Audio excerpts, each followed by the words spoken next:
Hi, I'm Lisa of Lisa Grace Wigs, and today I just wanted to talk to you about the difference between a 613 wig and a factory dyed wig. So one thing, I don't know, I find it kind of interesting is I used to be so down on factory dyed wigs, and I think I really just didn't understand at the time what they were and what the differences are, and they really kind of got a bad rap.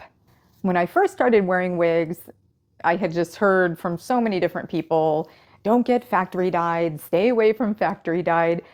That is no longer the case, and I'm going to explain why.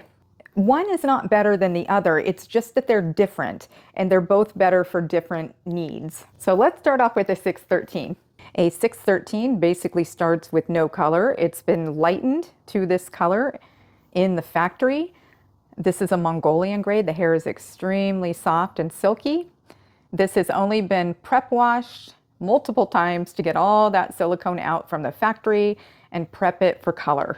One thing to think about with a 613 is you are adding everything to that wig. It is starting as pretty much what I call a blank slate, and the possibilities are endless. Grace's favorite thing to do is balayage, or what would be called a reverse balayage in this case, because you're starting with a light slate versus starting with a dark slate.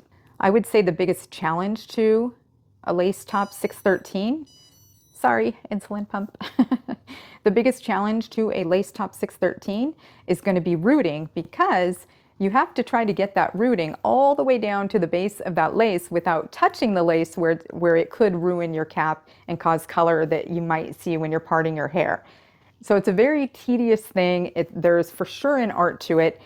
I'm amazed when I watch Grace do rooting on the wigs. Now let's talk about a factory dyed wig. In our opinion, it does not come just one and done, throw it on and go. Grace actually has to do as much work to these as she does to a 613.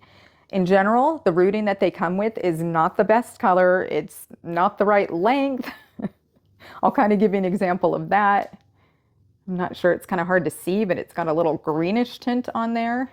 You can definitely see it more there on the underneath. And the other thing is there's lots of inconsistencies. So this is actually a really good example. This is the underneath of the wig. See how it's very, very bright on one side, and then there's a bunch of lowlights on the other side? They're just not even. Grace still has to go through and completely fix the lowlights in these wigs and balance them out, sometimes add new color. She always has to do a complete new tone overall. And of course the rooting, the top rooting and the under rooting and everything. This is a Mongolian grade, and again, this one's just been prep washed and ready to go. So the hair is just gorgeous and silky. We've washed all of that silicone off from the factory. And the thing about the silicone, because I've heard people before say that the silicone layer is good, that it, kind of coats the hair and keeps it silky. I disagree with that. And the reason is, with that silicone layer, you really can't see the hair quality and what you're getting. My example is, I did buy a very, very big brand name human hair wig ones. And when it came, the tag said it was I believe it said Chinese Indian blend on it. The hair felt nice and soft until I washed it the first time, and then it was not very good. It was actually pretty garbagey. So in my opinion, I don't think the silicone is a good thing. I think it hides what you're truly getting. And to me, I want to see that hair air dried, what it looks like with no silicone on the hair. So one of the benefits of a factory dyed wig is that they do retain their color a little bit longer than a 613 that's been colored. I think of that like when I used to get my hair done, I was always a very, very light bleached natural blonde. And I also was a daily hair washer. I know, another bad thing.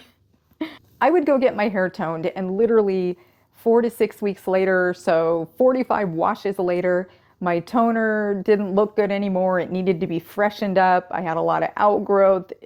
That's kind of what I liken it to as far as wigs. When you get them colored, that color is going to fade over time. Of course, it's going to be a little bit worse on your blondes than it is on your brunettes, and that's just the nature of the beast. But factory dyed, because they are using textile dye, it's not professional hair color, it's not even a product for hair. Because they're using textile dyes, it is permanent. They will still change colors over time, but it just tends to not be quite as drastic as like a 613 that's been customized. Now, one of the downfalls of a factory dyed wig is that you can't highlight this.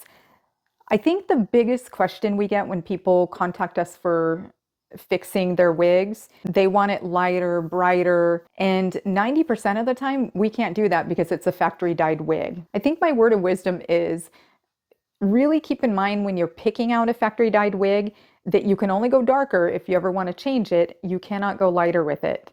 And that's really something important to think about. You might want to look into European, Slavic, virgin hair, which can all be highlighted. And that's it. Just a little bit on 613 versus factory dye. A few little tidbits to nibble on.